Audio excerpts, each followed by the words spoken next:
Yeah. Yeah, we can Very good evening, everyone. And today, continuing the effort of NES to bring academics to everyone's doorstep, this is the 11th NES lecture.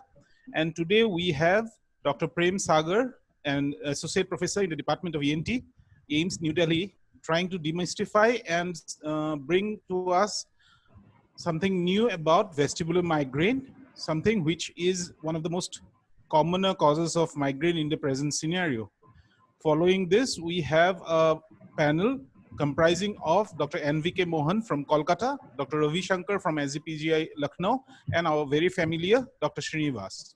Over to you, Dr. Prem Sagar. Good evening, all. So without wasting much time, let's start the talk, then we can have discussion.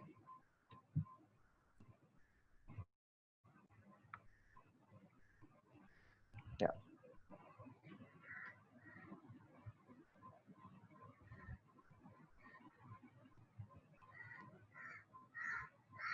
I hope my presentation is visible to all. Perfect, ma'am. Go ahead. Okay, let's start. So today's discussion is about vestibular migraine, which is the only accepted diagnosis which is linked between migraine and vertigo.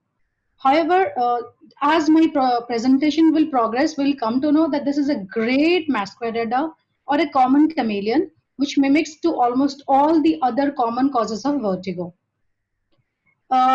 Vestibular migraine, it is estimated that it affects up to 1% of the general population. So in the estimated population of 2020, 78 million people in the general population are supposed to be affected by vestibular migraine. 78 million. The prevalence is even more in women, especially in 4th and 5th decade of life. And in specialized vertigo or dizziness clinics, the out of the total number of patients who visit these specialized clinics, up to 50% of the patients, they are supposed to have vestibular migraine. So from the above mentioned data, it can be definitely claimed that this is likely the most common vestibular disorder till date. However, only 2/3 of the patients visit the physicians for the symptoms, and among these patients, as low as 20% of the patients are correctly diagnosed. And this was the data before the diagnostic criteria for vestibular migraine was established. However, we hope that the percentage has increased in recent times. In an interesting survey among the neurologists and the otolaryngologists, Millen et al. Found that as high as 20% of the otolaryngologists and 15% of the neurologists, they have never diagnosed and treated a case of vestibular migraine before. Hope this scenario has changed after 2012. So despite this high prevalence of vestibular migraine and formulation of the diagnostic criteria by Baroness Society and ICD, this slide depicts the character of vestibular migraine very beautifully. That is, still the pathophysiology is unclear. What we have are the hypotheses. The signs and symptoms are extremely heterogeneous, and it is an outstanding mimicker for other causes of vestibular conditions. The diagnosis is purely based on exclusion of other conditions and purely based on the history given by the patient, which many times may be unreliable by the patient. Patient's point of view may be unreliable for us. Of course, we do not have a pathognomonic sign on physical examination or values on laboratory tests or imaging findings. And the treatment is anecdotal, which is based on the treatment pattern for migraine. The first link between migraine and vertigo has been mentioned by Aristides from Cappadocia 130 years before Christ. However, in 1873, Edward Leaving only described this link between migraine and dizziness in some of his patients. However, being described 130 years before Christ, the diagnostic criteria has been accepted by the Baroness Society and the International Headache Society only recently in 2012, and it has been published in 2013 third edition of ICHD beta version, where vestibular migraine is positioned in as a category which needs further research for validation. This epidemiologically, as age is not included in the diagnostic criteria of vestibular migraine, so it may affect patients in any age group. However, the incidences are highest in the third and fourth decade. This is 5 times more common in females. And because of familial clustering, an autosomal dominant inheritance with a lower penetrance in males has been proposed. Uh, this must be remembered that the onset of migraine and the onset of features of vestibular migraine, there may be a temporal delay. And some of the patients, like once they have migraine, so later on in the life, the features of migraine may subside and the patient may start showing features of vestibular migraine. It has also been noticed that vestibular migraine is more commonly associated with migraine without aura than with migraine with aura. To understand the pathophysiology of vestibular migraine, I will briefly mention about the pathophysiology of migraine, which is based on the trigeminal system, which is the most accepted hypothesis. This trigeminal system is comprising of trigeminal nuclei, trigeminal ganglion, trigeminal nerve, and the dural and pal blood vessel nociceptors, which are supplied by trigeminal nerve. So when this trigeminal system is activated, it has projections to trigeminal cervical complex, which is located in the brainstem and the spinal cord. It ultimately has projections to thalamus and cerebral cortex as well as to hypothalamus.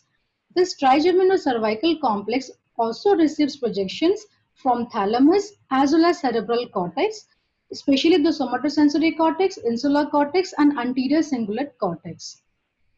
So, two common causes through which the TVS gets activated are dysregulated ionic homeostasis may lead to a cortical spreading depression, which is a massive depolarization pattern, which is a very slowly progressive process, usually starts in the occipital cortex and leads to generalized deactivation of the cerebral cortex activities. So that leads to stimulation of the TVS, and also it has been hypothesized that dysfunction and dysregulation of the trigeminal cervical complex can lead to activation of the TVS. This cortical spreading depression is the cause of aura. And what happens when the TVS gets activated? TVS gets activated so that through the activated nociceptors of the dural vessels, they release vasoactive neuropeptides, leading to increased blood flow and release of pro-inflammatory factors. So ultimately, this leads to neurogenic inflammation of the dural blood vessels. So there is cortical like depression, whereas there is dural vasodilatation. So how this migraine produces vestibular symptoms? It has been postulated that this vestibular migraine or vestibular symptoms is part of the symptom complex of aura. However, some authors defute this hypothesis because classically aura starts over 5 to 20 minutes and stays till a 1 hour, or it's usually less than 60 minutes. However, according to the criteria, vestibular migraine symptoms may last from 5 minutes to 72 hours.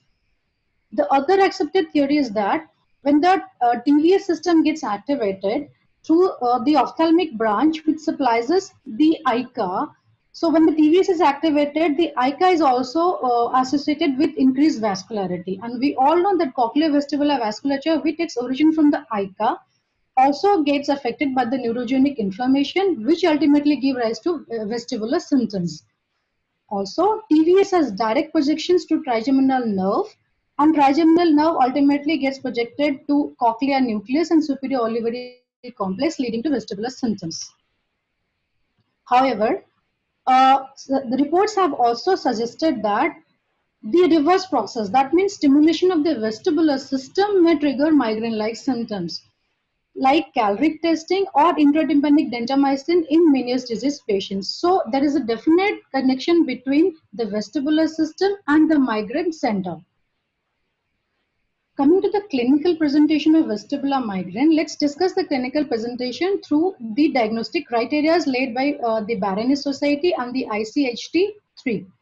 So ICHT-3, the Barenis Society has proposed two definitions. One is for vestibular migraine or the definite vestibular migraine. The other is for probable vestibular migraine. However, in the published version of ICHT beta 3 version, there's only definite vestibular migraine. So as per the criteria, all the 4 points has to be fulfilled to make the diagnosis of definite vestibular migraine, including A, at least 5 episodes of vestibular symptoms, not vertigo, noted vestibular symptoms of moderate to severe intensity lasting for 5 minutes to 72 hours. So this vestibular system symptoms that includes spontaneous vertigo, which may be subjective or objective. That also includes positional vertigo, which is classically seen in BPPV. That also includes visually induced vertigo or head motion induced vertigo or even head motion induced dizziness with nausea. And also, in a single patient, during different attacks, the patient may have different patterns of vestibular symptoms. And also during a single episode, one kind of vestibular symptom may get converted to another kind of vestibular symptoms. So usually vestibular symptoms in migraine are polysymptomatic, not monosymptomatic, like Meniere's disease, where it is classic spontaneous rotatory vertigo, like positional vertigo in BPPV, etc. It is moderate to severe. That means it is severe enough to hamper your routine activities. In moderate, in spite of being hampered, you are able to perform your routine activities. However, in severe intense vestibular symptoms, the patient will not be able to perform even the routine activities. The symptoms should last between 5 minutes to 72 hours, which is a very long duration. So it has been found that 30% of the patients of vestibular migraine, they have the symptom period lasting for minutes, 30% lasting for hours, 30% lasting for several days, and in the remaining 10%, this may last for seconds. And these patients, their symptoms actually occur repeatedly during head motion or visual stimulation, and the duration is usually calculated based on the total duration of this small episodes of vestibular symptoms, which last for seconds. But patients with chronic or prolonged dizziness because of psychogenic dizziness or motion sensitivity, which is very common condition associated with vestibular migraine, they may not discriminate this phase from the episodes. So they may report that the vestibular symptom lasts for more than 72 hours, creating a confusion. So we have to take the history in detail. Rarely, the patients may report as their symptoms take up to 4 weeks to recover. So here, vestibular migraine symptoms even mimic vestibular neuronitis.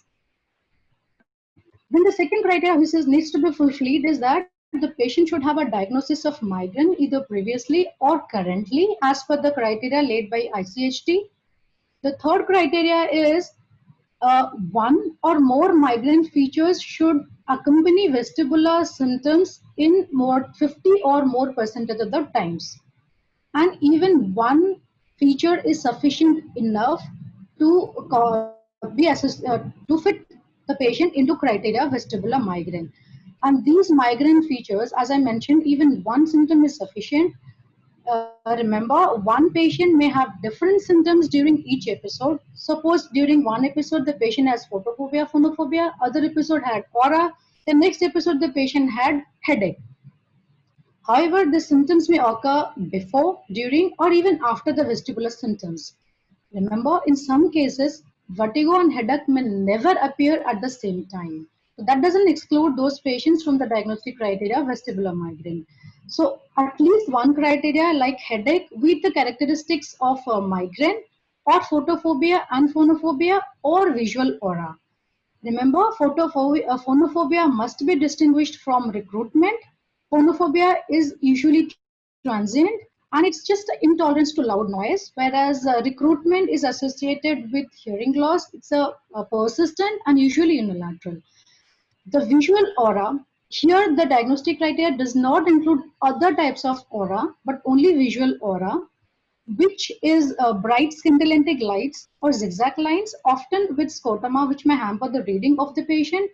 It typically expands over 5 to 20 minutes and lasts less than 60 minutes and is often restricted to one hemifield in contrast to the features in basal and migraine. Only 30% of the patients report a typical visual aura as reported by Neuhauser. And the fourth and the most difficult part is these symptoms of the patient show another vestibular or ICHT diagnostic criteria, which are commonly BPPV, Meniere's disease, transient ischemic attacks, vestibular paroxysmia, episodic attacks at type 2, or visual vertigo or cervical vertigo. These other causes must be ruled out by taking a detailed history, clinical examination, and investigations wherever required. Overlapping of two diagnoses may be there and which is common, but that has to be diagnosed very carefully only in the presence of two distinct type of vestibular symptoms or episodes which fit into both the diagnosis separately. Now, when the patient fits into all the four diagnostic criteria, the patient is labeled as vestibular migraine or definite vestibular migraine. If the patient has vestibular symptoms and only either migraine history or migraine features during the vertigo episodes and not better accounted by another disease, then the patient is labeled as probable vestibular migraine. The triggers for vestibular migraine are same as the typical migraine, which are commonly lack of sleep, skipping of meals, stress, or diets, especially chocolate, cheese, glutamate, in females around the time of the menstruation, even weather changes or exposure to like scintillating lights, very strong odor, or loud noise can also lead to triggering of the migraine. And we also know that vestibular stimulation can also trigger migraine-like symptoms. This is a classic staging phases of a migraine headache, which is consistent of a prodromal phase, headache phase, resolution phase, and postdromal phase. Vestibular symptoms may last starting from the prodrome to the postdrome. And the aura is classically seen in the prodrome phase. However, all the patients, all this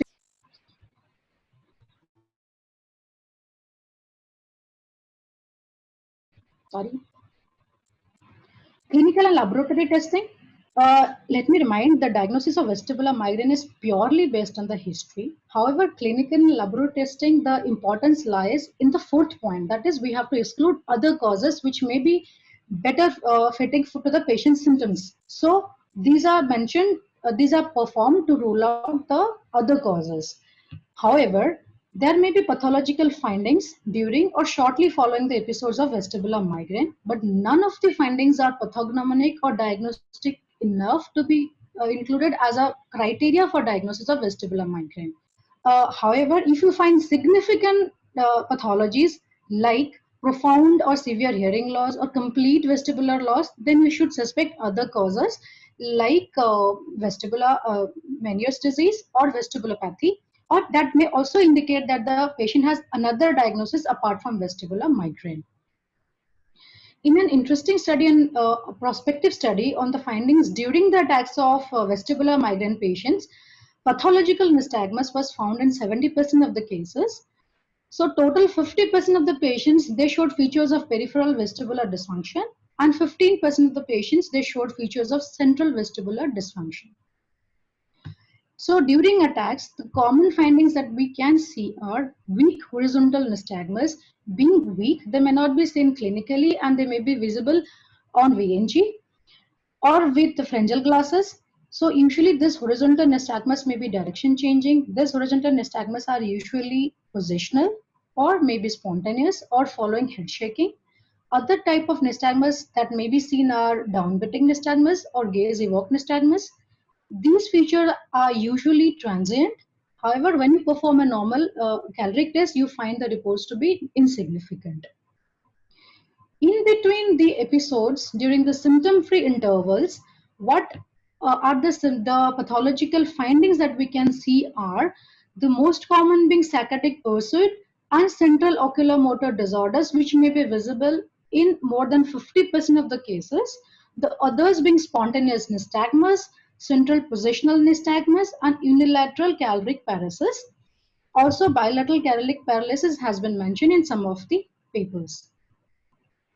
So when you observe these interictal findings over a period of 9 years, the authors have found that these oculomotor abnormalities, the positional nystagmus, and the saccadic pursuit, they increase in the prevalence as the patients symptom onset lasts for more than 5 years or so.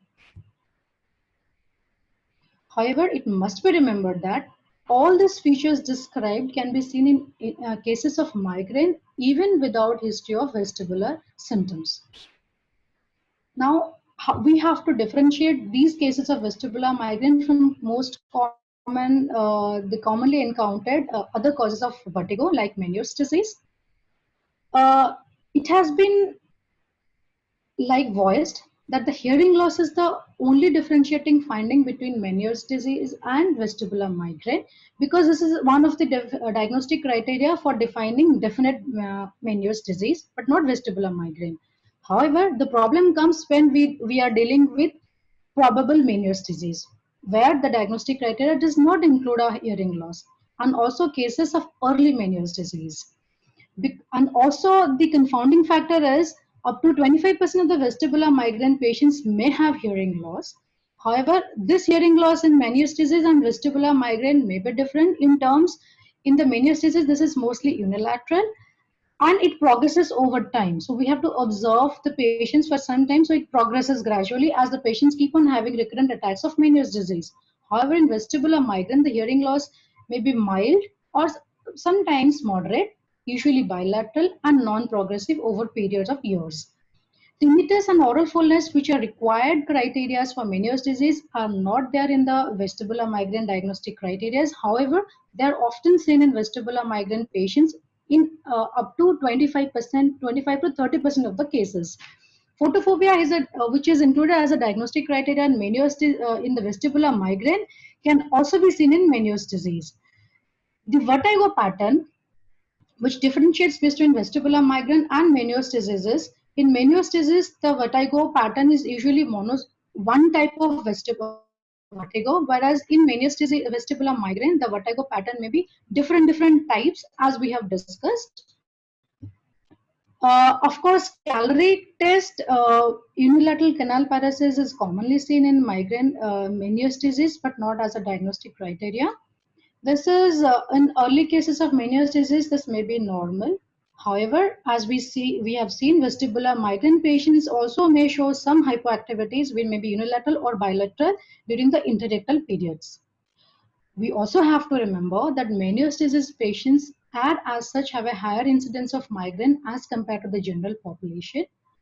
So in this study, Ghavami et al., they have mentioned that out of 37 cases of definite Meniere's disease, 48% percentage of the patients, they also fit into the diagnostic criteria of vestibular migraine, and 95% of the patients, they have at least one feature of migraine. So there is a considerable overlap between the existence of Meniere's disease and vestibular migraine. They have to be differentiated from each other. Also, they may exist simultaneously in one patient.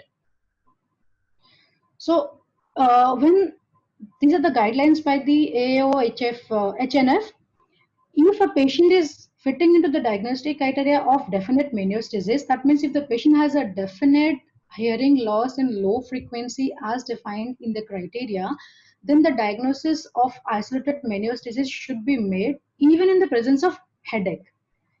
Only when the patient has two different types of vertigo, that is fitting into the diagnostic criteria of Meniere's disease, which is like between 20 minutes to 12 hours, and the vestibular migraine, which is 5 minutes to 72 hours. So if the patient has two different distinct type of vertigo episodes, one lasting for less than 12 hours and one lasting for more than 12 hours, then if they fit into the diagnostic criteria of each disease, then we may make the diagnosis of Meniere's disease and vestibular migraine coexisting in the same patient.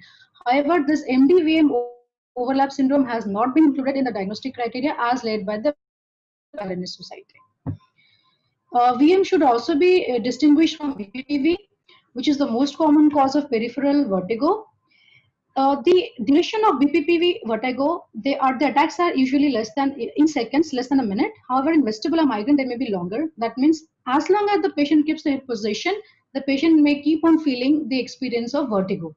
So, but in BPPV, because it's vertigable, as after a certain time, even if the patient keeps the head in the particular position, the vertigo settles, which is not so in vestibular migraine.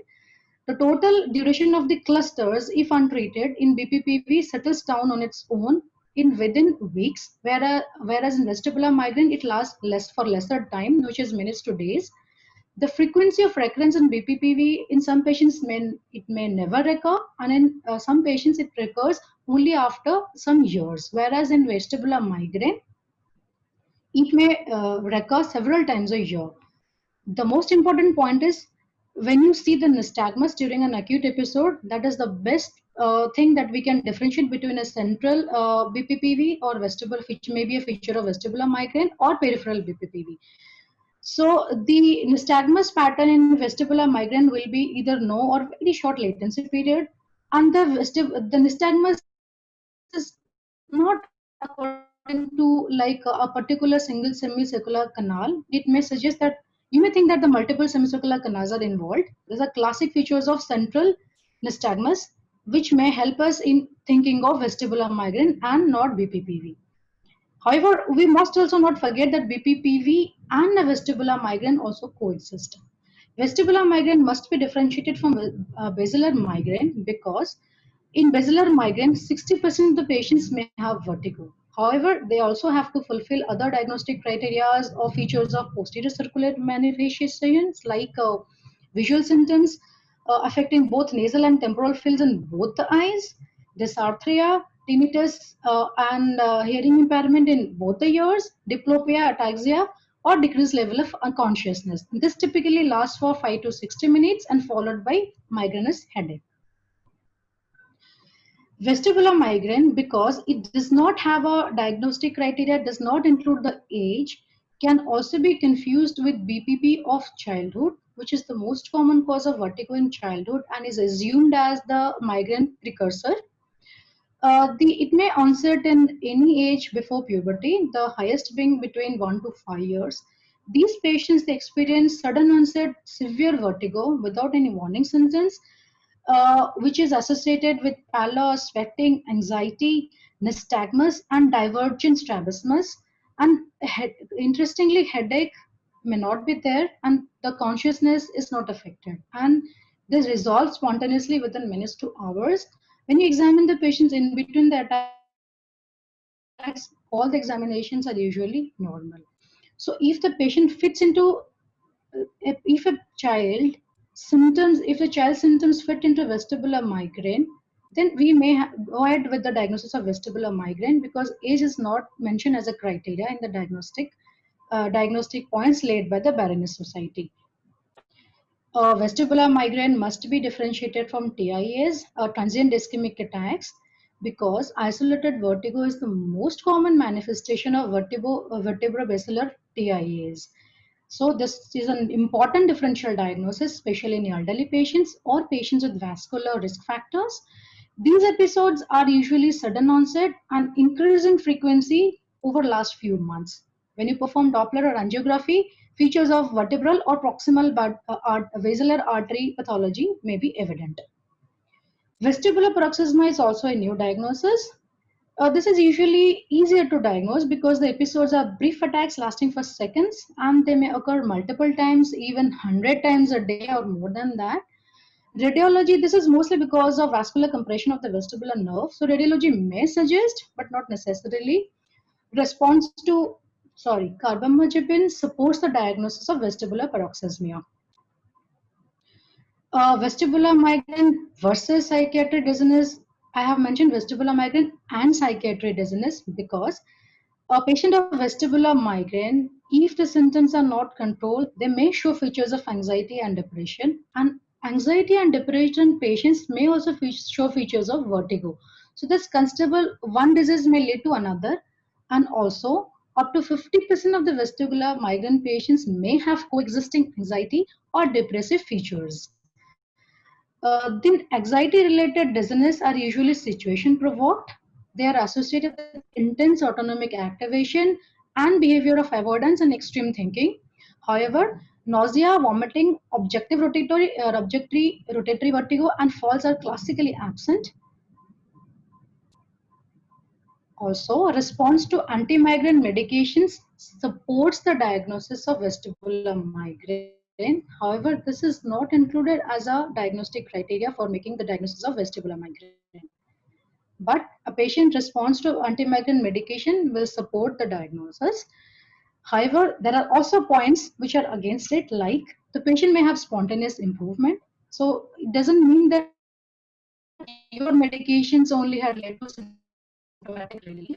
The patient may have symptomatic relief because of placebo if have a short response because of multiple drug effect, like patient is receiving treatment for migraine as well as anxiolytics, antidepressants, or treatment for Meniere's disease. And now, after discussion of all this, clearing all the 4 points for diagnosis of vestibular migraine, let us discuss about the management of vestibular migraine. It is can be divided into 2 parts. Basically, the treatment which is directed towards addressing the acute episodes, and the rest of the steps that you take are for preventing further episodes in the form of lifestyle modification or pharmacologic prophylaxis or vitamin and herbal prophylaxis, which has been described in literature, and addressing the comorbidities in vestibular migraine patients. So, among the abortive treatment medications, triptans are very well studied. They are indicated if the vestibular migraine attacks last for more than hours, and it is mainly effective if taken in the early phase of the vestibular migraine episodes. Zolmitriptan, rizatriptan, the doses are clearly mentioned as the requirement for addressing rescue treatments. Patients who do not respond to triptans or who have contraindications for triptans like cardiovascular diseases or other options are benzodiazepines, meclizine, and dimenhydrinate. However, the side effect of sedation must be kept in mind. For those infrequent cases or of episodes of vestibular migraine which last for more than 24 hours, instead of giving multiple doses of triptans, transdermal scopolamine patches may be considered. However, the sedation, confusion, and dry mouth should be kept in mind and should be explained to the patient. And it should not be used for more than 72 hours to avoid the withdrawal symptoms when you remove the scopolamine patches. The withdrawal symptoms being headache, dizziness, and nausea, similar symptoms for which you have given the scopolamine patches. So you remove the scopolamine patches and the patient has withdrawal symptoms, but you get confused that patient's symptoms have come back. So it has to be, if you are using, it has to be used for less than 72 hours. Very infrequent cases of vestibular status migrainosus, which is defined as episodes which last significantly longer than the usual episodes, usually lasting for days together.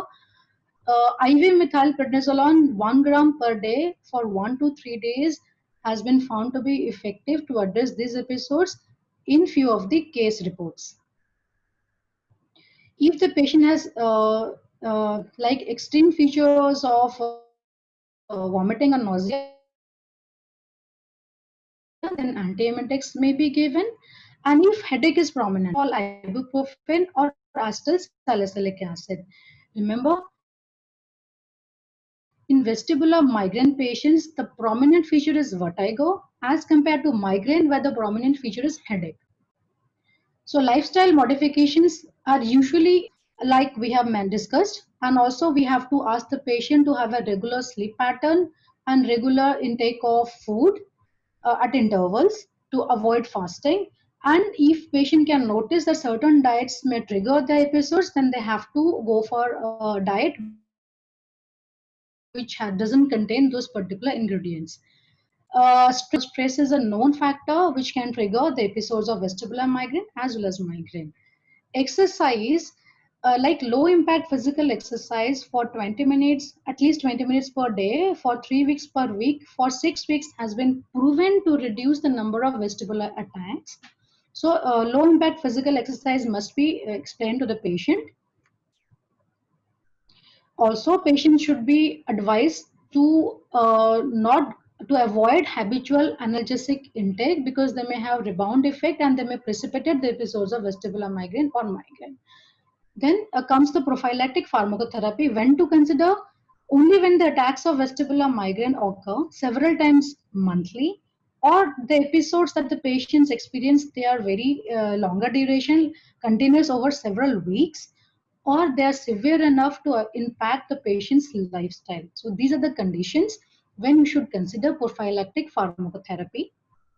The ones which are studied for vestibular migraine are tricyclic antidepressants, beta blockers, commonly propranolol and metoprolol, calcium channel blockers, commonly flunitrazine, antiepileptics like topiramate, selective norepinephrine reuptake inhibitors like venlafaxine, and cyproheptadine, which is a first generation antihistaminic, which is preferred in pediatric patients as a treatment for migraine and vestibular migraine. So from this slide we can see, so almost all category of medicines has been studied in at least in vestibular migraine patients through some prospective or open label assays to be found to be effective to certain extent. These are the commonly used medications for migraine prophylaxis, common being propranolol, which can be started from a dose of 40 mg OD to which you can go as high as to 40 mg. Similar, the other doses are clearly defined in literature. However, we must note down the side effects, and these must be explained to the patient. And when you choose which drug to go for, we have to look into the side effects and the patient concerns. So how that I'll tell you now. So before I go to that particular slide, so this is a step ladder kind of approach to prophylaxis. We can start with beta blockers with minimal side effects like propranolol or metoprolol. If the patient doesn't have adequate response, then we can add another group of medications like calcium channel blockers or amitriptyline. So, if the patient has certain features, the initial drug instead of beta blockers may be another group of drugs, depending upon the symptom of the patient, the associated comorbidities, and the side effects of the drugs. For example, topiramate may be advised to obese patient because topiramate affects the appetite and leads to weight loss. However, it is potentially teratogenic. Amitriptyline may be given to patients who have the complaint of insomnia, but you have to be careful to rule out patients of arrhythmia. Again, cyproheptadine is not advised in adults because of the issue of weight gain. If the dizziness complaints of the patient are not adequately controlled by one class of medication, go ahead, add another class of prophylactic medications. And if when you achieve an effective control by prophylaxis, then it should be maintained for at least a year if the dizziness symptoms recur, or restart after stopping the medications immediately. Many non-pharmacologic therapies has been described, like riboflavin in a dose of 200 to 400 mg per day, or magnesium in a dose of 400 to 600 mg per day. And these two, basically riboflavin and magnesium, have found to be possibly effective to some group of patients in a large meta-analysis, and others are not very well studied. In the last point, we have to address the coexisting comorbidities in these patients, because if you do not address the comorbidities, then the patient may not be completely symptom free. So if the patient has features of mood disorders, then go ahead for psychiatry or psychological referral, counseling, and if required, then medications. For patients with persistent interictal dizziness or additional space and motion discomfort, of course, vestibular rehabilitation therapy is found to be effective. Patients with motion sickness, it has to be addressed. Patients with persistent light sensitivity, which is very significant and aggravates the patients and aggravates the episodes and the routine life of the patients. FL41 optical tint glasses may be considered, which filters the blue light specifically, which are bothersome to the patients. And patients with persistent and severe sound sensitivity, wipe your sound decibel without affecting the clarity of the sound. If patient has depression or anxiety, then venlafaxine has been found to be very effective for vestibular migraine. So with simple diet and behavioral modifications, many patients do not need any pharmacologic prophylaxis. And those patients who require, if we start with low dose tricyclic antidepressants or calcium channel blockers or beta blockers, up to 72% of the patients, they improve or show complete remission of the symptoms. It's only very rare and long vestibular attacks that require for additional medications. And patients with acute episodes, they need for rescue medicine or abortive medicines, but specifically those which last for more than hours. Now, before I summarize, I would like to present some scenarios that we routinely encounter during our clinical practice. In this scenario, so the actual truth is the patient has vestibular migraine.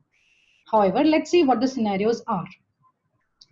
The patient has classical features of one of the common causes of vertigo, let's say XYZ, like Meniere's or BPTV. But patient also had previously been diagnosed as migraine and he receives treatment for migraine SOS. So you made the diagnosis of XYZ, you treated the patient for XYZ. But patient also has been taking anti-migraine therapy, has been prescribed by his primary caregiver.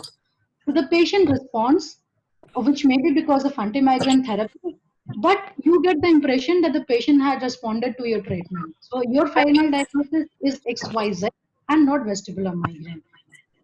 The second scenario being, you have made the diagnosis of XYZ, you have treated for XYZ. However, because of the circumstances, like patient has dizziness in going to exposure to loud noise or bright areas, or spontaneously or circumstances induced, the patient has changed his lifestyle so that he indirectly has avoided those triggers either knowingly or unknowingly.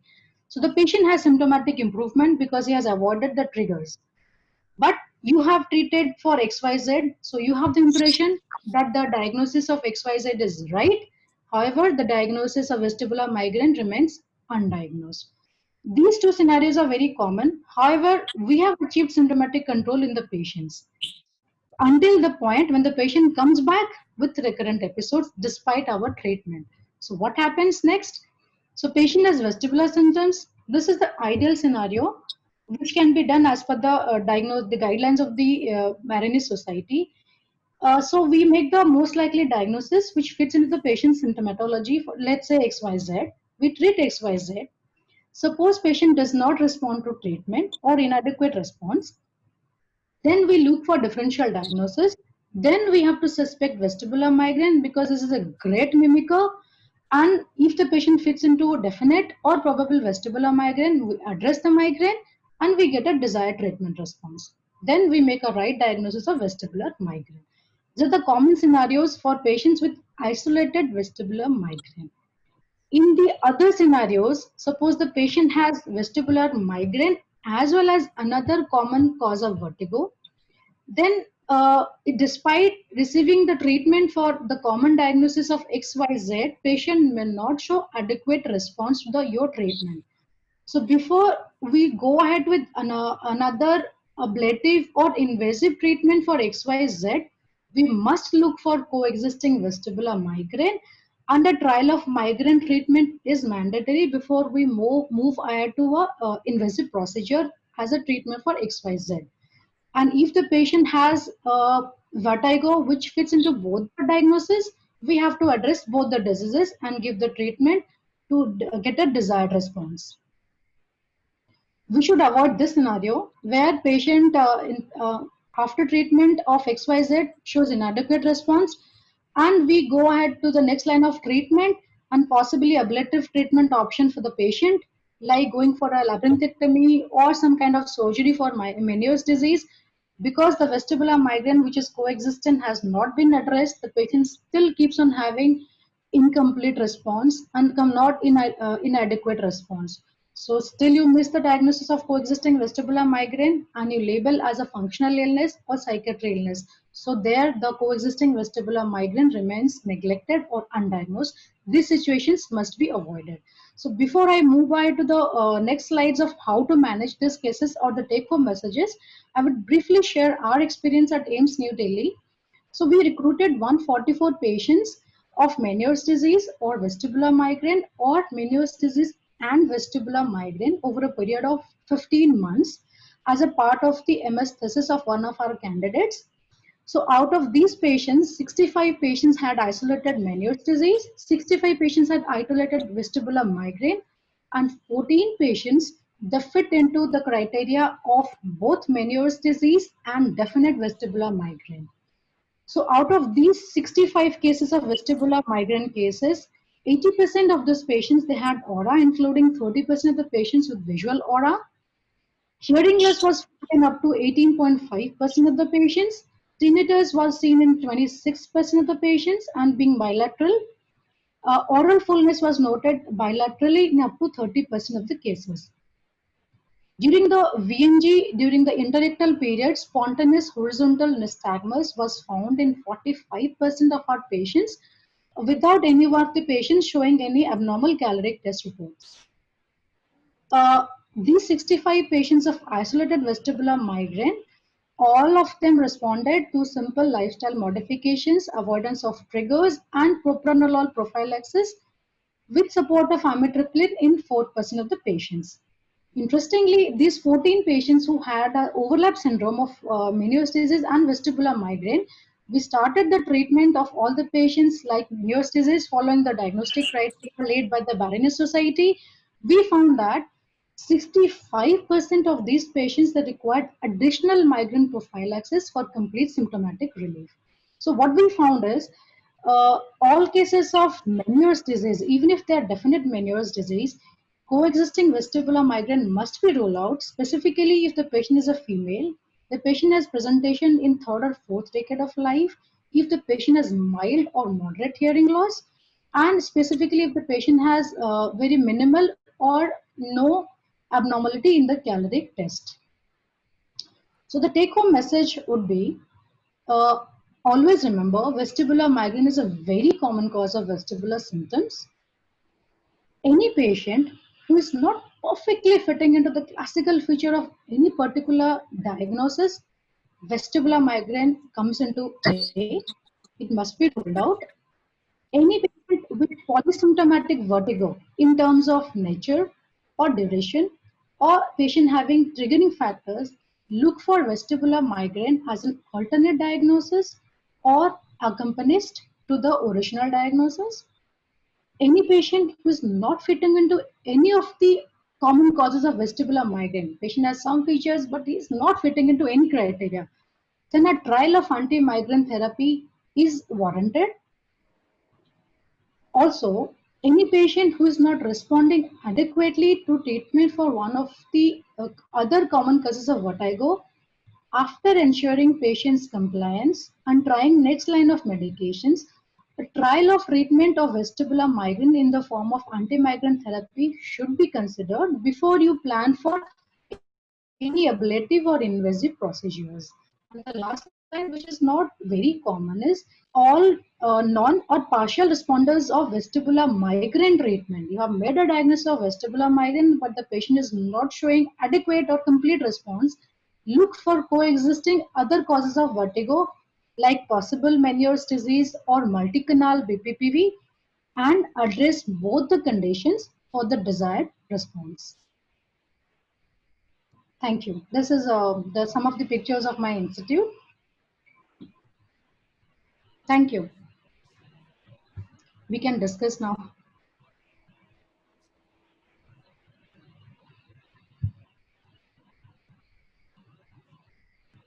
Dr. Bowman, sir.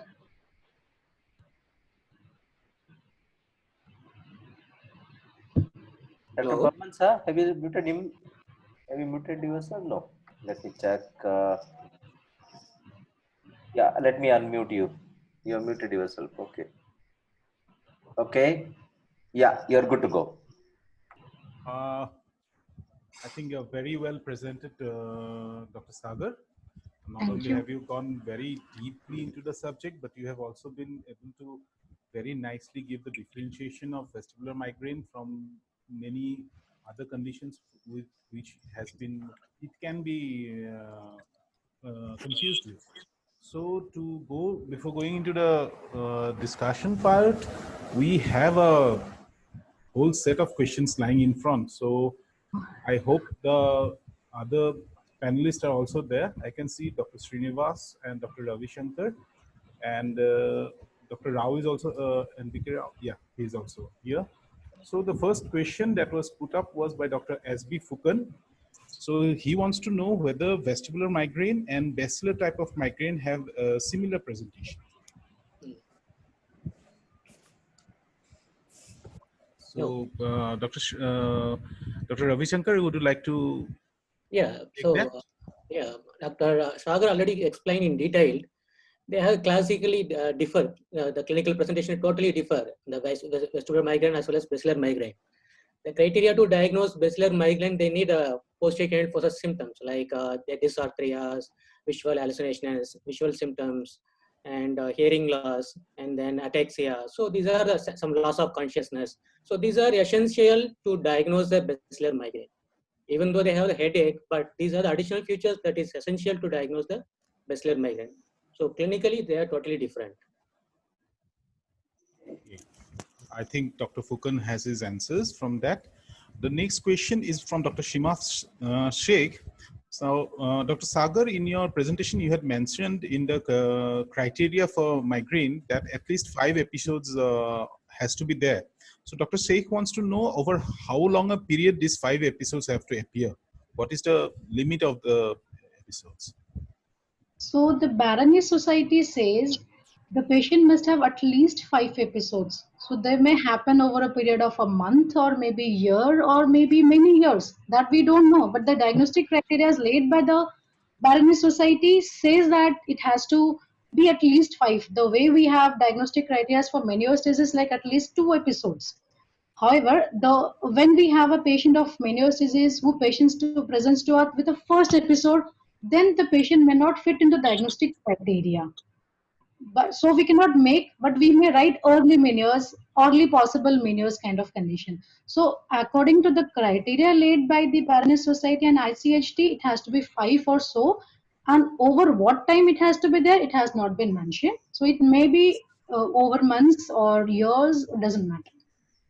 So what you basically want to say is that until and unless there are 5 episodes, we cannot definitely say it to be a. This is what the Baroness Society and the diagnostic criteria says. What I have said in the last slide is, if any patient doesn't fit into any diagnostic criteria, you have to treat like vestibular migraine. If any patient has other common causes and having some features of vestibular migraine but not showing adequate response to your initial diagnosis, you may give a try of anti-migraine medications. So that's what so many variables are maybe present for vestibular migraine cases.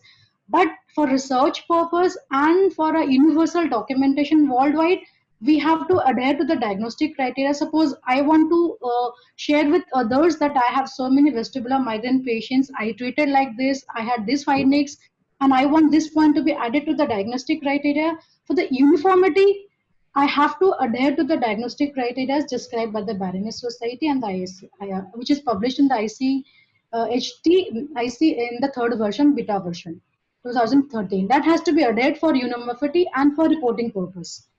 So for reporting and all that, you do adhere to the Barony Society, but sometimes even if a patient doesn't exactly fit all the criteria, for management purpose, for all practical purpose, we may need to take it as vestibular migraine and go on treating it as that. Provided we have excluded other causes. After, obviously. So the next question is from Dr. Avinash Bislani. So he wants to know if saccadic pursuit may explain visual vertigo in a patient of vestibular migraine. So Dr. Srinivas, would you like to take that? I don't know whether we can actually blame saccadic pursuit as a cause for visual vertigo, of course. But then, of course, what happens is when you track something that is smoothly following, you need a good pursuit. But then, to be honest, I have never tried to correlate the two. Whether saccadic pursuit is the cause of visual symptoms or the visual vertigo, or not able to see, not able to tolerate well. Is it because they were not able to do the slow tracking? Okay, this is the first time actually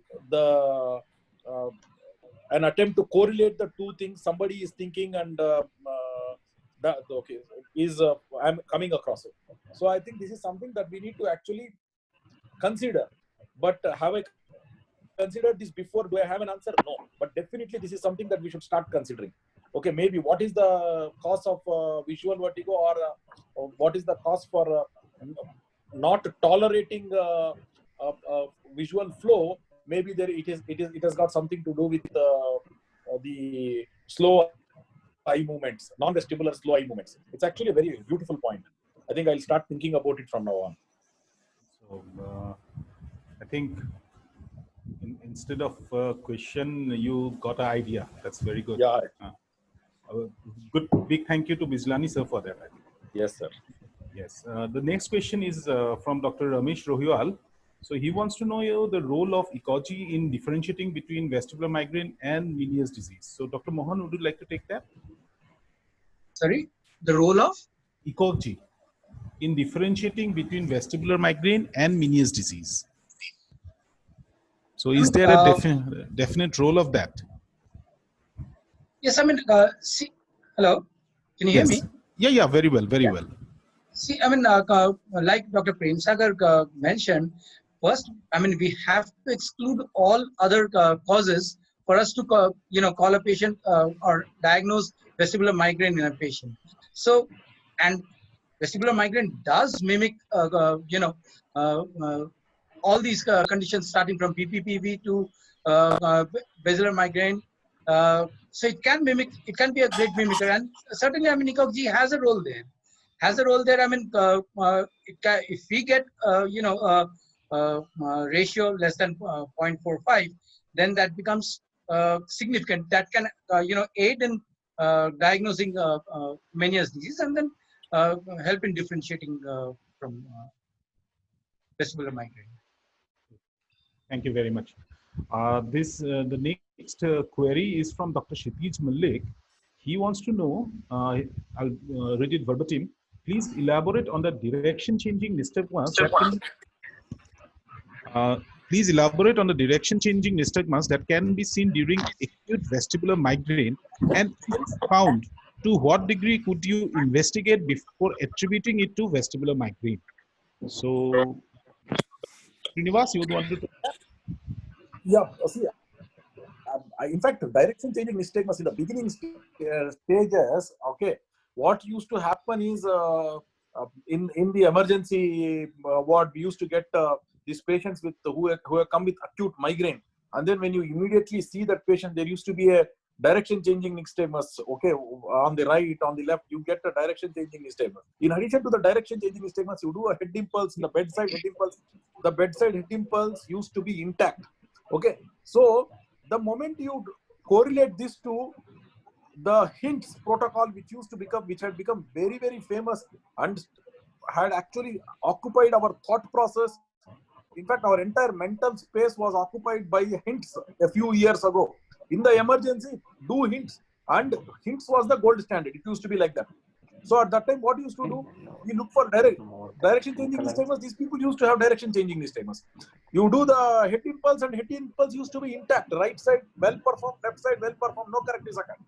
So the moment intact head impulse and direction-changing nystagmus, of the three things in the HINTS, you have already two things suggestive of stroke, and that used to make us very much tense. And then surprisingly, we used to monitor them, do an MRI. After 3-4 days, repeat MRI, nothing used to happen. Now I give much more reliance to the history. So if that is the first episode, then definitely I will go to the extent of actually probably doing an MRI or whatever it is. But then if I get enough episodes, like five episodes, there was a previous question about 5 episodes for how long. The typical history that I take is from birth. Okay, I start talking to them about what their parents have told them about what they used to have in the childhood. Sometimes we start getting that they used to have benign paroxysmal torticollis. Okay, surprising. We would never, unless we have specifically asked, we would not have got that history. So those things, and if I get that enough, and then previous episodes were there, then I would relax.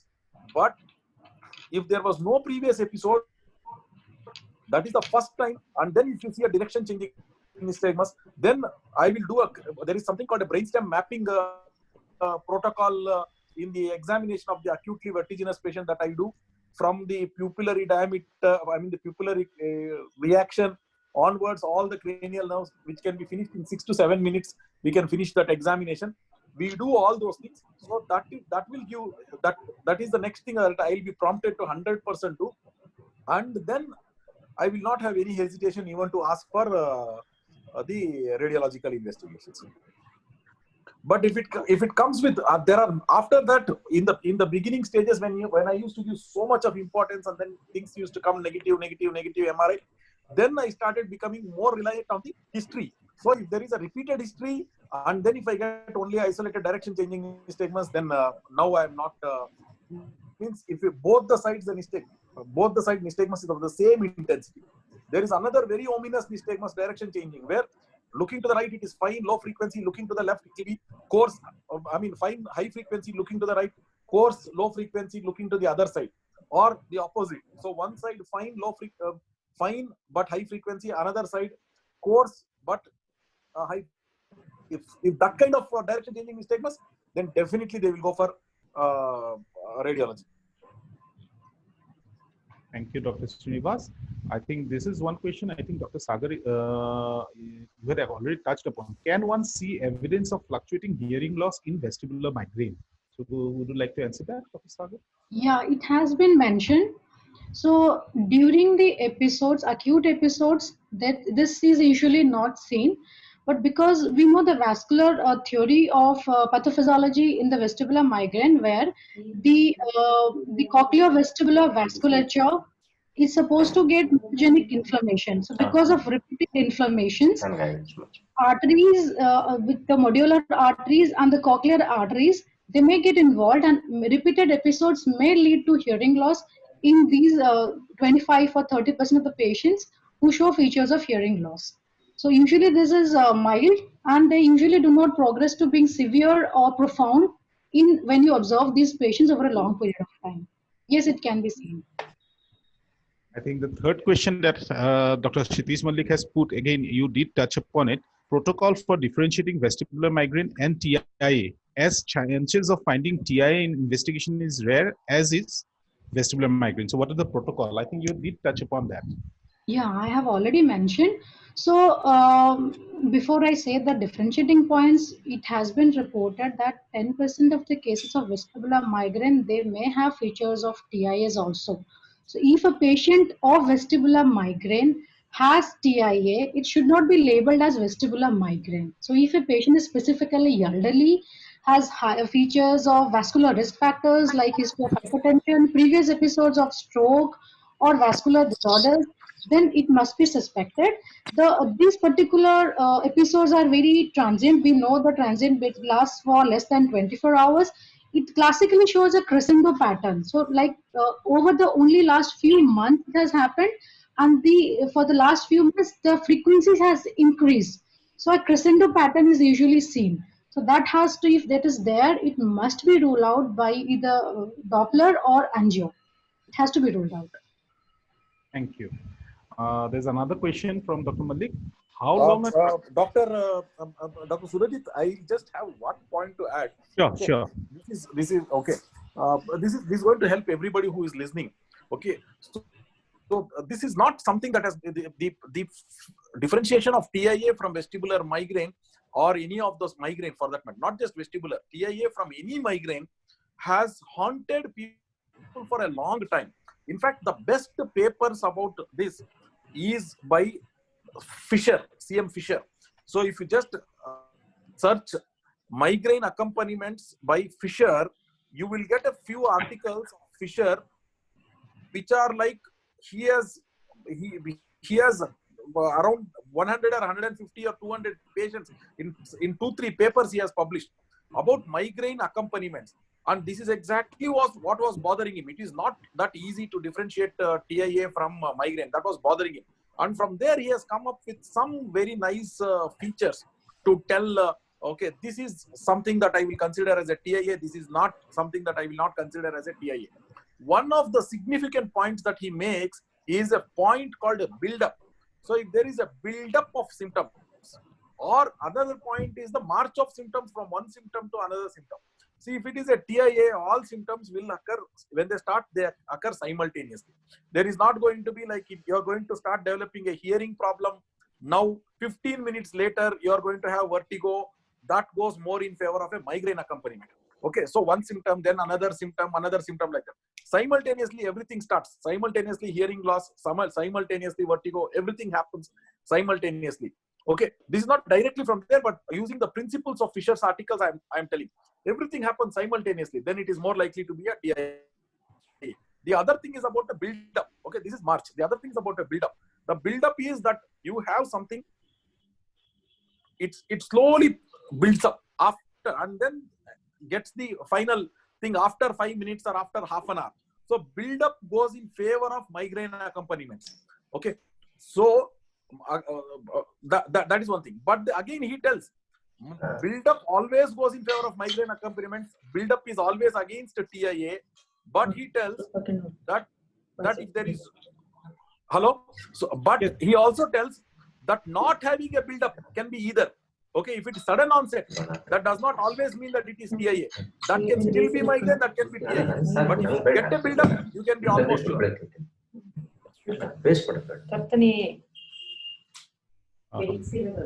The request to all the delegates who are listening to mute themselves. We do seem to have some interference. So I'll go to the next question.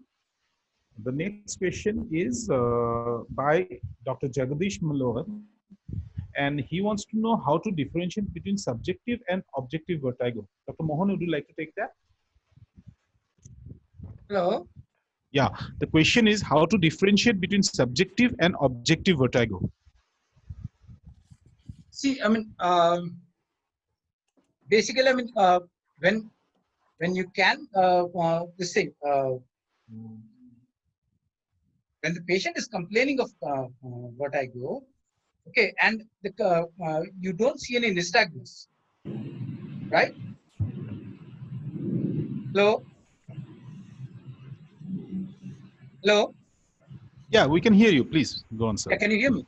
See, yes, sir. See, like patient is complaining of vertigo, and when you are examining the patient, you don't see any nystagmus. That is when you would. Hello? Am I audible? No, I can't hear you. Yes, you're audible, sir. No, I wasn't able to hear. Yeah. So, Dr. Burman, you have muted yourself apparently. Hello. Yeah. So basically, I mean, like when the patient is complaining of vertigo, but we cannot see the this thing, nystagmus, that is subjective. But when it is accompanied by nystagmus, right? Hello. Yes, sir. We can hear you very well. See, especially when you remove fixation with, say, Michael's glasses or Frenzel's glasses, that is when the nystagmus becomes apparent in clinical. So then we would call that an objective. Okay, I think that very well explains that. The next question is from Dr. Vikram Khanna. So I'm putting this to Ravi Shankar sir. So can combination of cinnarizine and dimenhydrinase be used for as a rescue treatment for vestibular migraine in acute phase? Dr. Ravi?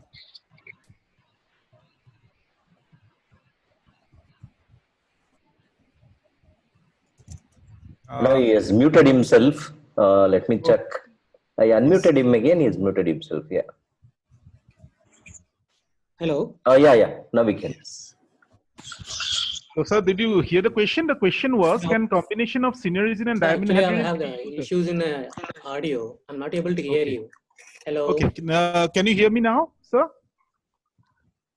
Can you hear me now, sir? Sir, I didn't hear the questions actually. Yeah, I'll give you the question again, sir. Can combination of cinnarizine and dimenhydrinate be used for rescue treatment of vestibular migraine in acute phase? This question was put by Dr. Vikram Khanna. Yeah, yes, sir. Yes, sir. Hello. Yes, sir. So yes, sir. Yes, sir. We can use that. Okay. So now the next question is by Dr. Vidya Sagar. He wants to know the role of topiramate in management of vestibular migraine. So again, Dr. Prem Sagar, you have already touched upon it, but could you like to say anything more on that? Sir, I'm sorry, actually, I'm not able to hear you that question. Okay. This question Dr. Prem Sagar is taking. Topiramate, as I have mentioned, topiramate has been described for very frequent episodes of vestibular migraine. This is one kind of medicine which we usually do not give, not start with in general population, but if yes, somebody is obese, then we may think of topiramate. This is one kind of anti-conversion drug found to be effective prophylaxis for migraine as well as vestibular migraine. So, Thank you. anything else that he wants to know? So, In fact, topiramate is Dr. Vishal Pawar's one of the favorite drug. I think he will be talking about this in one of the future sessions also. Okay, so it works very well. yeah, I have actually found this that topiramate is a favorite among the neurologists, whereas Yeah. propranolol is a favorite among the ENT people. I think this is where our Otolaryngologist. otolaryngologist. This is where our border lies. We are on the Yeah. side of propranolol, and neurologists are very on the side of topiramate. So, Okay. although I think I should also think of topiramate for obvious reasons, Srinivas will know. Dr. Hitesh, Dr. Hitesh wants to know the role of ergotamine in vestibular migraine. So I'll again forward this to Dr. Prem Sagar.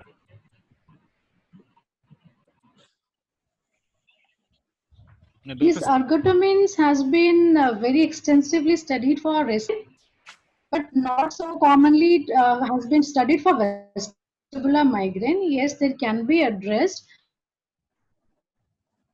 for the rescue treatment of vestibular migraine episodes, but they are as a abortive treatment for vestibular migraine as for migraine.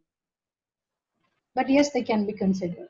The role of ergotamine that whereas in a migrainous headache, it may not be as useful in vestibular migraine. Maybe there's a difference in that, right? So the next question I didn't get your is, point, sir. no, ergotamine in migrainous headache do have a big role, but as far as vestibular migraine is Yes. that, there is a little bit of a question mark on that. So if the patient is having significant component of headache as well during the episodes, yes, you can go ahead and. So the next question is again related to treatment. This is from Dr. Kshitij Malik. How long a trial of vestibular migraine treatment prophylaxis is given before giving up on the diagnosis? So I'll again put this to Dr. Srinivas. Actually, I want to put this question to Dr. Surajit. I am supposed to be only asking the questions. No. But anyway, Because I know you have an answer for this. That is why. see, if first of all, before giving the prophylaxis of vestibular migraine, I need to be 100%. If it fulfills all the criteria, number one, or number two, it may fulfill, like already mentioned, instead of the 5-episode thing, there is a history of only 4 episodes or something like that. I will start on prophylaxis of vestibular migraine. However, I tend to think of something else. Like already, as mentioned, I must have done all the investigations and made sure there is nothing else there. But even after giving prophylaxis, prophylactic anti-migrainous medicines for maybe 3 months, and the patient comes and says that there is no change at all, zero, I will start thinking of something else. However, at the end of 3 months, the patient says that they are getting better, but not 100%. Then I would like to continue the prophylaxis for another 3 months. That's my personal choice. So what is Dr. Prem Sagar's answer to that? How long would you like to continue prophylaxis of vestibular migraine before giving up on your diagnosis? Ma'am, can you hear me? Yes, sir, I can hear you, but you answered the question. I answered. Am I supposed to answer again? No. Do you agree with me? I just all that I want. you are the expert on vestibular migraine today. So you have gone through a lot of studies. So that is why I just want I to. am also here just like to learn over here. So I also follow a trial for at least 2 to 3 months is to be to know the response to your treatment has to be made before you label that yes, it is not a case of vestibular migraine. Okay, then we'll go to the next question. This is from Dr. Khalid Samnak.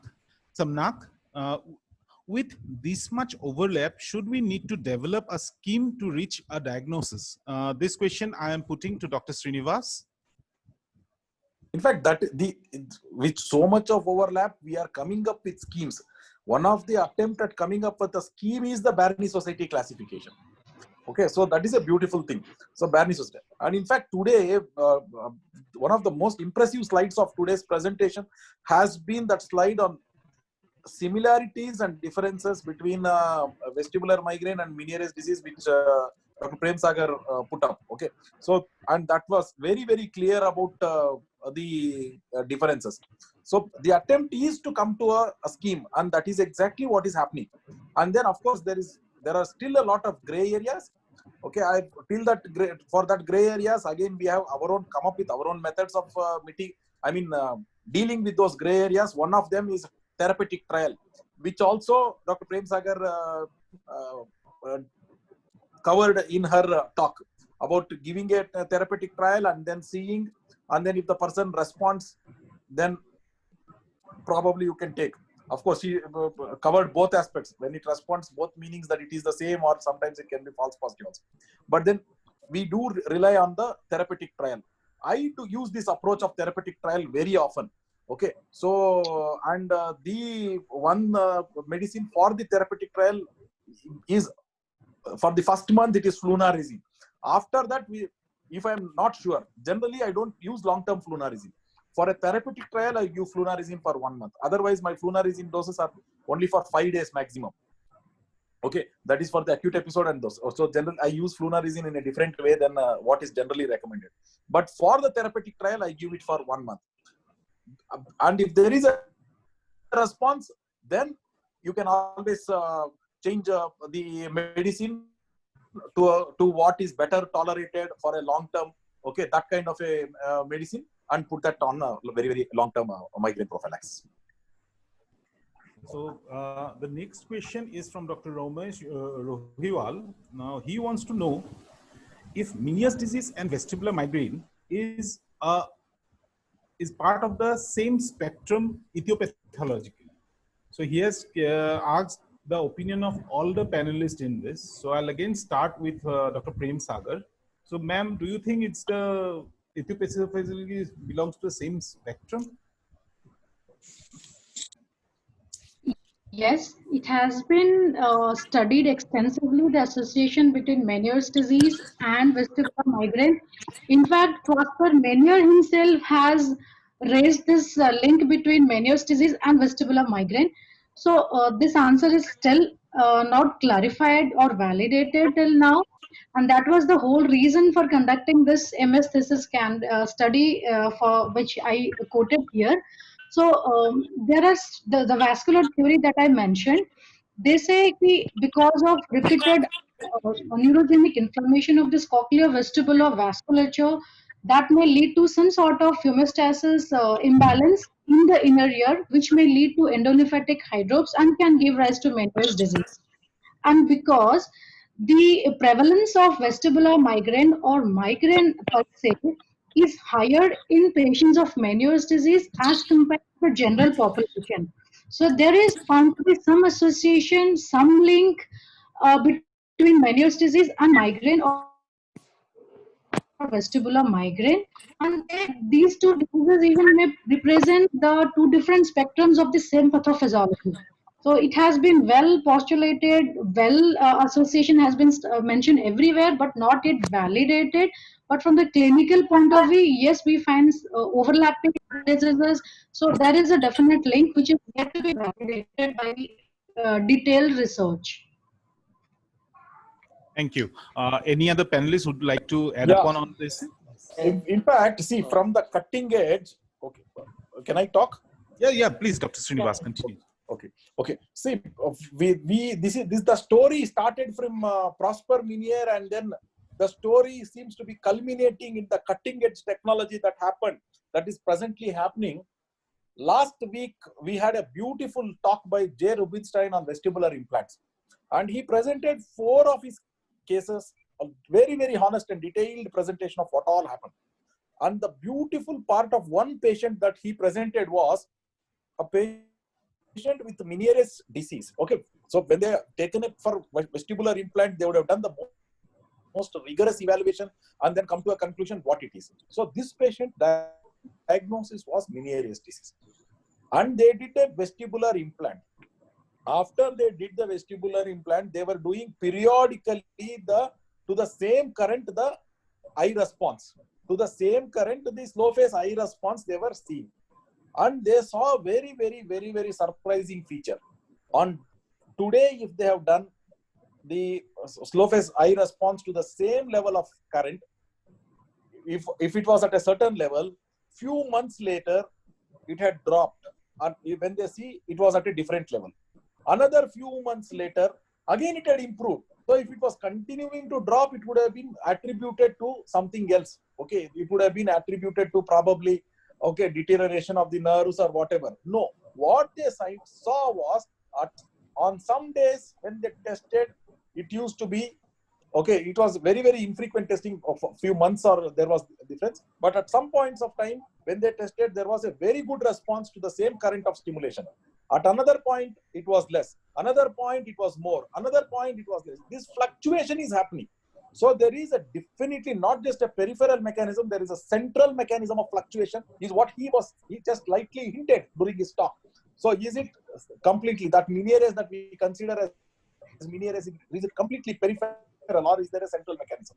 The other feature that is there is that even patients who have undergone labyrinthectomies or patients who have undergone vestibular neurectomies, even they also, after they have done that, their vertigo goes off. But then those episodes of the other features, like feeling odd for a few minutes to few hours, so those things continue to happen, has been reported in some people. So this has always been an overlap. This has always been probably a little here and a little there. And now we are having technology to probably, and to reach a stage where we are establishing where is what. So if you go by the Indian mythology of Shiva and Subramanya, Shiva's mother told, or Shiva told the two of them to go around the world and circumambulate the world and come, and so they will be rewarded. They chose one son, Ganesha chose the option. He just went around his father, Lord Shiva, and then he told, I finished it. Subramanya set out on his peacock, and then he went all around the 3 worlds and then came back, and he told he has arrived there. Prosper Meniere's is like our Ganesha. He just, my father is the word, I will go around. So with his analogy, which is thinking process, he could reach that, all this is same. So he told that. Our approach, the other approach of experiments and all those things of science that we have done, is the Subramanya's approach. We have gone all around and then reached the vestibular implant stage and reaching the same conclusions. So both of us are reaching there. Dr. Ravi, would you like to add anything to this, sir? Yeah, in addition, yes, sir. In addition to that, whether the etiology is same or not, but peripheral disorders like a PPV or Meniere's, they have a definite impact on the vestibular migraine. In sense, they are delaying their therapeutic response, and their mainly they delay the therapeutic response in compared to the vestibular migraine alone. Those patients who are vestibular migraine alone without Meniere's or without PPA, they respond very, very well with the diet modifications and the prophylactic agents. But those who had a vestibular migraine with Meniere's, suspected Meniere's or BPV or any other peripheral disorders, they have a very bad prognosis and very delayed recovery. So this relation was well established, but ETA pathology is still controversial. That's the only thing I want to add. Okay. So the next question is from Dr. Vidyasagar. So he wants to know, when we are talking of prophylaxis, for how long should the prophylaxis continue? Is it 1 year? So I'd request, Dr. Mohan has muted himself. So I request Dr. Ravi Shankar to answer this question. Sir, again, yes, sir. There is no clear-cut consensus on the exact duration. But yes, there are some studies that mention that we have to wait till 1 year. Thank you. So the next question is from Dr. Sumit. Dr. Srinivas, you want to add something to it? Sir? No, sir. Nothing more to add. Okay. The next question is from Dr. Sumit Bhatti. What were the important VNG findings, if any, in this patient included in the study? So Dr. Prem Sagar, this is directed at you. What were the important VNG findings in the study that you performed? As I mentioned, so what all we found is this horizontal spontaneous nystagmus that we found in 45% of the cases. That is the only finding that we found to be significantly higher in this group of patients. We did not find any caloric abnormalities in any of the patients of vestibular migraine in our patients during the interrectal period. And we also have patients, maybe I think 3 or 4 cases. That's it. We did not find any positional vertigo in any of our patients, positional nystagmus. So the next question is from Dr. Rinku. What is the drug of choice in children with vestibular migraine? So Dr. Ravi Shankar, would you like to give your opinion on that? Yes, again, it's a controversial. Propranolol, they'll go for it, and venlafaxine, they'll go for it. But again, it's in our department, we'll usually go for a propranolol. And what about Dr. Prem Sagar? What is your treatment of choice in children with vestibular migraine, young children? So I go ahead with cyproheptadine first. That we routinely give. If they do not respond, then we advise maybe calcium channel blockers or so. But propranolol, I prefer following cyproheptadine. But I have not seen many cases of migraine, vestibular migraine in pediatric patients. I have just seen one kid with 3 years old with features like benign paroxysmal vertigo of childhood, who responded well to cyproheptadine. Yes, Dr. Srinivas, you want to add something? Cyproheptadine, flunarizine. Okay, flunarizine is generally not considered much, but then I have found very good results with flunarizine too and the cyproheptadine. Even me, below 10 years, my choice has always been cyproheptadine, but above 10 years, I prefer flunarizine, maybe in a little lower dose. Okay, now we have a comment by Dr. Ekamber Reddy from UK. He says, I find propranolol causes tiredness. Pizotifen is a very good in patients with headache and nortriptyline for patients with no headache. It is better tolerated than amitriptyline. The next we have from Dr. Anuj Newpane. His question is there any specific vestibular rehabilitation technique or maneuver approved for vestibular migraine in the literature? So I'll again go to Dr. Prem Sagar for this. Ma'am? So we already had a very good lecture by Dr. Gans on vestibular rehabilitation. This is specifically addressed to those patients who had a chronic dizziness kind of symptom, but we do not have to go for any specific. This is in general rehabilitation processes that we go ahead with to address, to strengthen the VOR and the posture, the balance, and the routine activities that we have to build up over gradually. That's it, but not specifically mentioned. And if patients show any specific abnormality on VNG or in their symptoms, that has to be addressed. But those symptoms, because of as a result of vestibular migraine, they may not respond. Only patients with residual chronic dizziness kind of features in between 2 episodes are likely to respond or get relief of theirs from the symptoms with rehabilitation. Okay. Any other panelists would like to add anything to this? So we'll go to the next question. So this is again from Dr. Simaf Sheikh. in this situation, when by her own admission there are many cases of vestibular migraine that goes undiagnosed, or when vestibular migraine is treated as something else, in this case, how can we be sure, or how have they arrived at the incidence to be at 2% of the general population? Yes, they have arrived at the incidence 2% of general population. Isn't it likely to be much, much higher than reported? So, ma'am, Dr. Prem Sagar? It's reported as 1% of the general population. So this is in the article, they have mentioned at least 1% of the general population. So which is actually very high. If we consider 2%, we'll have more than 150 million people suffering for vestibular migraine. So there is a dichotomy. See, whatever patients we have, as I mentioned, only some of them who are really bothered by the symptoms, they turn up to the clinicians. And among them, not all of them are rightly diagnosed as vestibular migraine. So the actual cases of vestibular migraine that is prevalent and the actual cases of vestibular migraine that we diagnose and treat are significantly different from each other. I really have not gone in detail with that article to tell you the how they have calculated that. Other panelists may put light on this question. So, yeah, Dr. Mohan, would you like to add anything?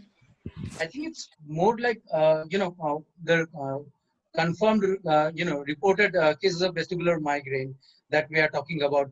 Generally, see, it is a very underdiagnosed condition. I would think, and more so in our country. I mean, it's quite easy to just prescribe a X-ray soft tissue.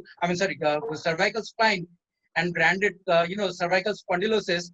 So and patient keeps going around from one doctor to another.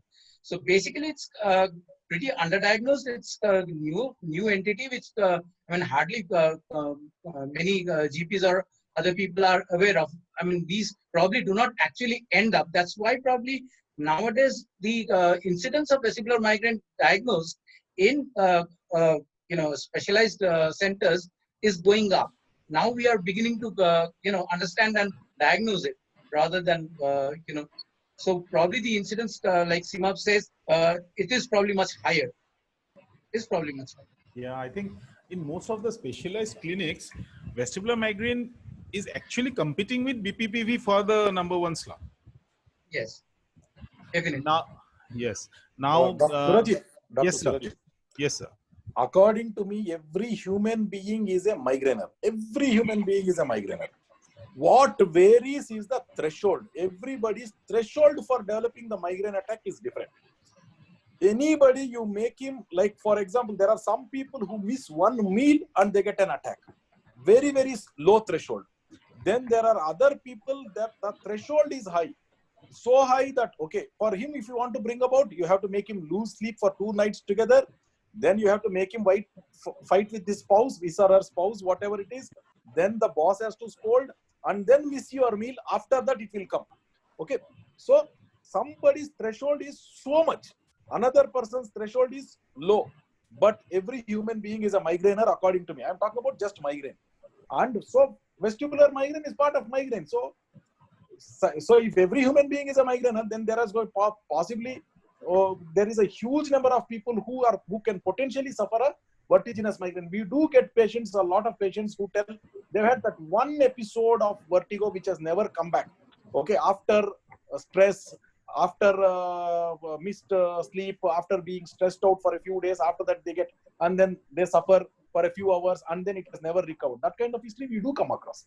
So every person is potentially has some chance that they will get migraine to everybody, but some people also have definitely a significant percentage of population can get vertiginous migraine also. Actually, I think there is one school of thought which puts migraine to be a evolutionary advantage for people. It is they consider migraine to be evolutionary advantage because these people who have migraines have a evolutionary speed breaker kind of a thing, so that they do not stress too much or they do not go beyond a certain level, and that is why they can manage their health better. So they and other people also. They and other people. If they don't get break, then other people also suffer. Yes, sir. So the next question is from Dr. Mandir Kumar. How to evaluate basilar migraine, and is the same treatment hold good for basilar migraine? So again, I'll refer this to ma'am, Prem Sagar ma'am. So how to evaluate basilar migraine? I think you've already gone through it, but if you'll just add few more points to it. Do we have Dr. Pawar? He's a neurologist here. Don't we have? Yeah, Dr. Vishal is here. I think you have to unmute. Yeah. He's a better person to answer. He's being a neurologist, he's a better person to answer this question. Answer that. So if somebody can unmute Dr. Vishal. Yeah, I'm unmuting him. He is unmuted. Dr. Vishal, are you there? Yes, yes, I'm here, sir. Yeah, you can add some points. Yeah. Please, Yeah. Good evening, everyone, and it was excellent presentation and very nice discussion. I hope, Dr. Surajit, the question was evaluation of vestibular migraine. Yes, I'll repeat the question, Dr. Vishal. How to evaluate basilar migraine, and is the same treatment hold good for basilar migraine? So I think he means same treatment as vestibular migraine. Basilar migraine or vestibular migraine? No, his question is how to evaluate basilar migraine, and the next is the same treatment hold good for basilar migraine? So when he means same treatment, I'm thinking that he means the same treatment as vestibular migraine. Yeah. If you look at the vestibular migraine and basilar migraine, the differentiating point is where are the vestibular symptoms? Like if the vestibular symptoms are coming first and then followed by headache, it goes in favor of basilar migraine. And regarding the treatment part is, yes, we have to address the underlying pathophysiology of migraine. That is, the treatment remains same, like whether it is vestibular migraine or basilar migraine, or it is migraine with aura or migraine without aura. The treatment is same, like lifestyle modification, prophylactic therapy, treatment of acute attacks, treatment of treatment will remain same. There is only thing is that in case of vestibular migraine, the patient symptoms, the vestibular symptoms can be prolonged. But in case of, fortunately, in case of basilar migraine, the treatment symptoms are short-lasting and they don't need specific therapy. It needs therapy for the migraine part. That is abortive treatment, like zolmitriptan. But for vestibular migraine, we have to give vestibular drug. Various drugs can be given to control the symptoms. Can I ask one question, Dr. Pawar? Yes, Am I allowed? Okay. Dr. Pawar, the basilar migraine has been associated with episodes of stroke, like in episodes of ischemia in up to 4% of the cases. So do you add thinners, blood thinners to your patients of basilar migraine routinely, or only when they show features of stroke or ischemic changes?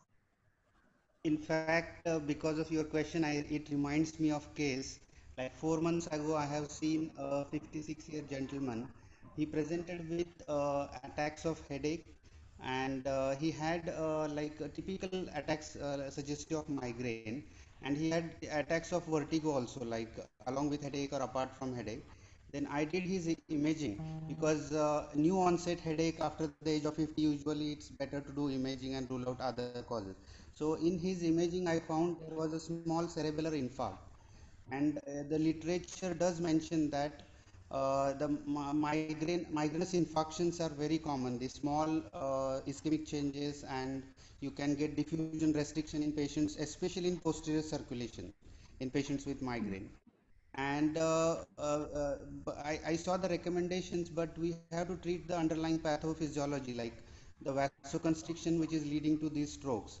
It is not the platelet aggregation which is leading. So blood thinners are not added unless they have other vascular risk factors or a typical stroke, like a large vessel stroke. If it is due to migraine, then we have to address the underlying migraine, unless a patient has other vascular risk factors. Thank you. Thank you.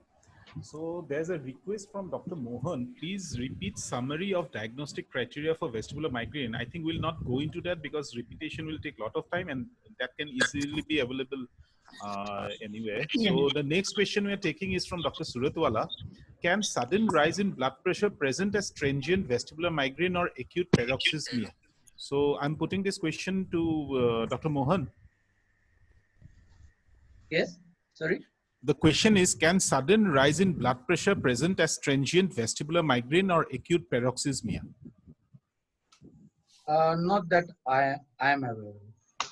Okay. Any other panelists would like to add anything to this? Or we'll go to the next question. There is something like I want to add here because this is a very pertinent point.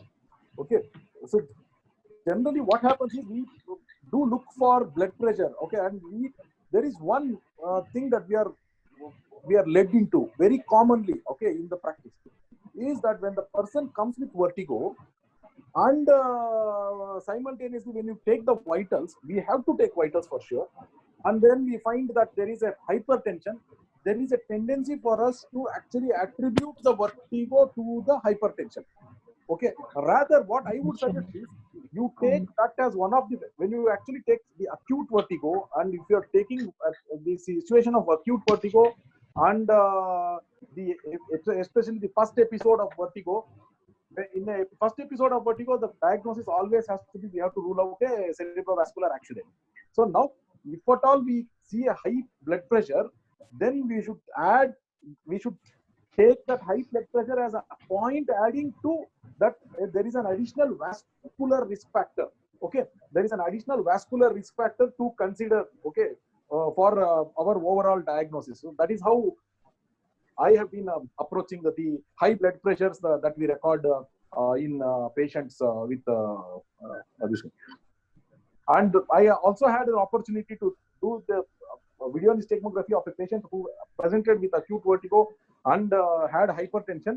And we do see findings in the ocular motor tests which are attributable to cerebellar dysfunction during the hypertension. Maybe Dr. Vishal Pawar can throw some light on whether hypertension, acute hypertension can actually cause a cerebellar acute or transient cerebellar dysfunction.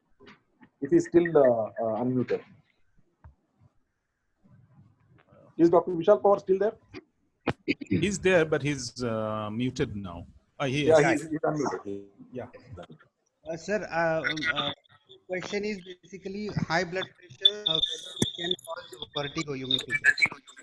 That is one thing, and I have added additional question. The additional question from my side is, can acute hypertension or acute rise in blood pressure cause a transient cerebellar dysfunction? Because I have noticed one patient who had presented like that, and when I did a VNG, I observed ocular motor abnormalities which could be attributed to cerebellar dysfunction.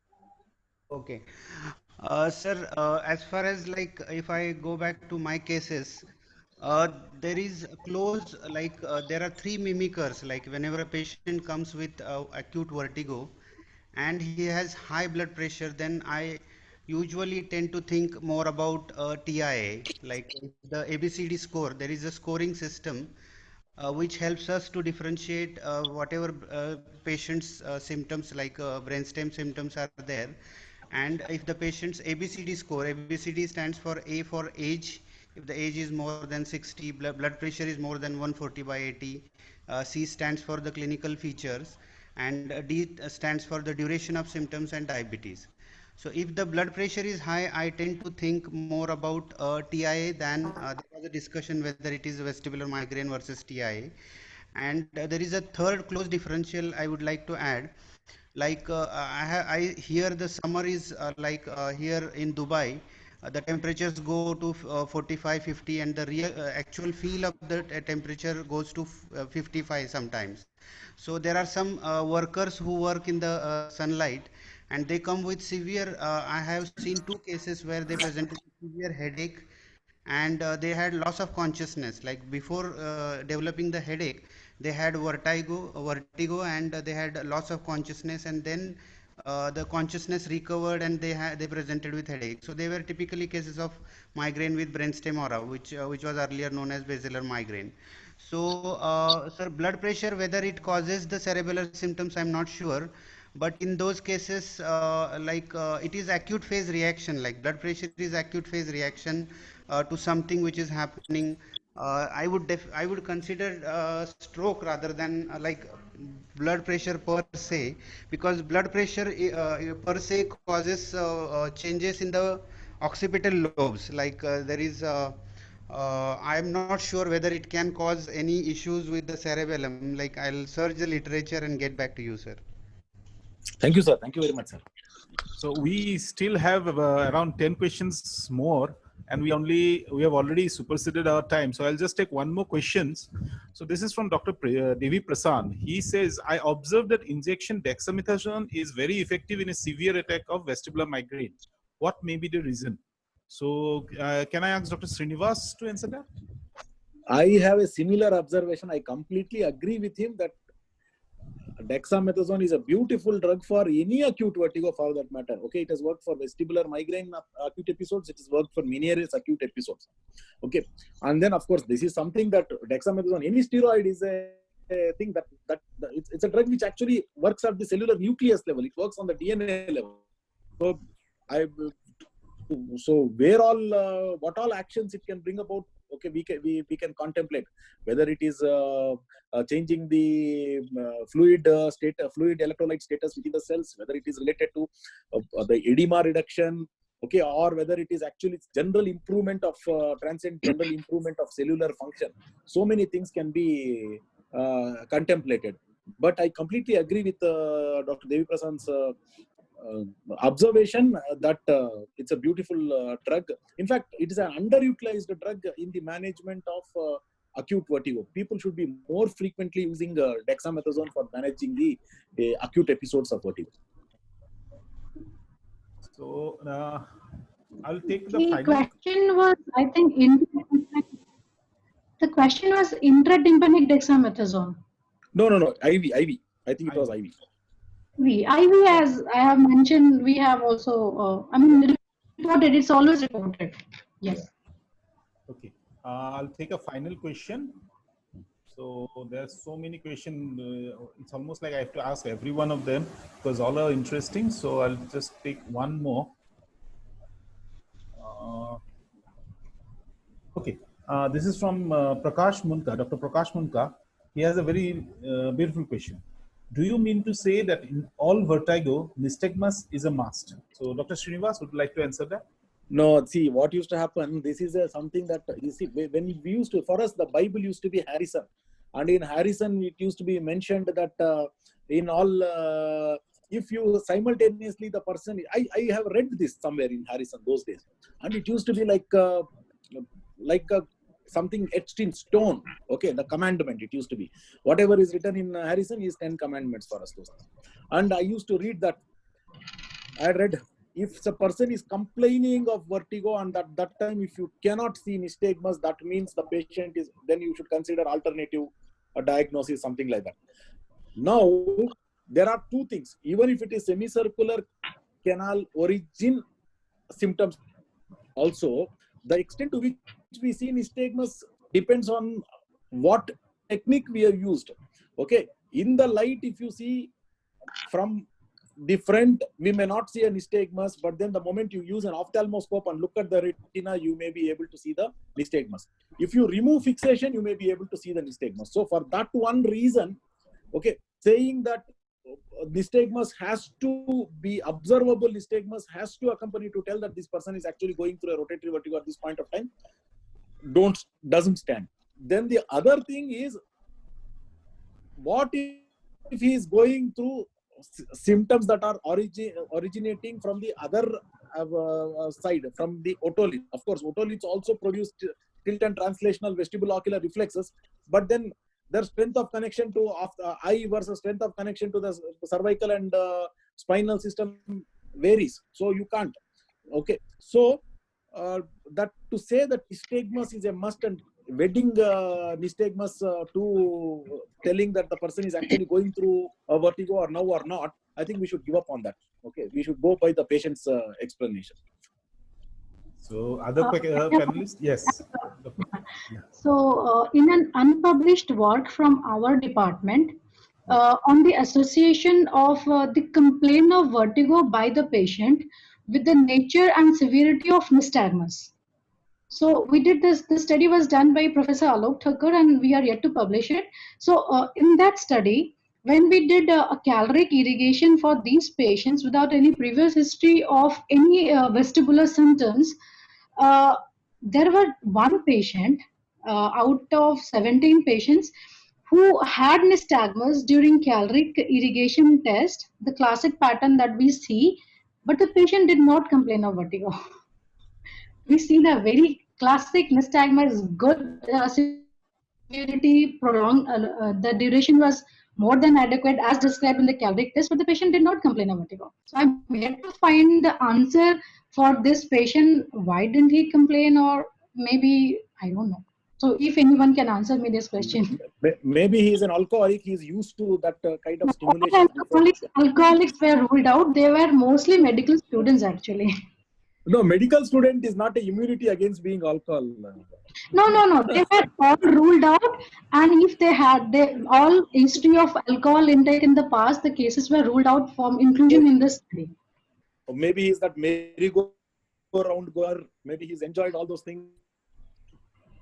Yes, you know I don't know. vertigo. I'm just speculating. Vertigo episodes, they have been He's got used to this. Yeah. feel good factor that has been proven.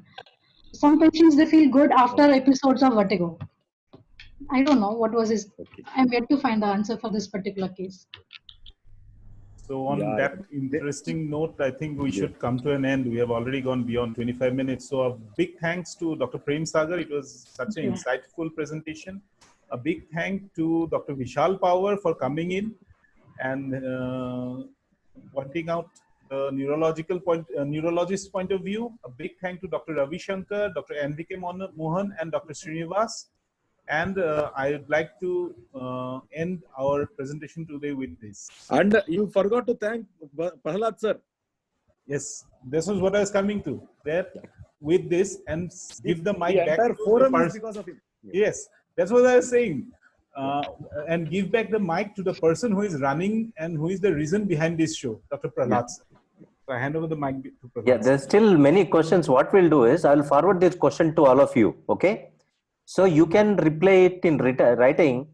I will put it in the chat next time. Okay.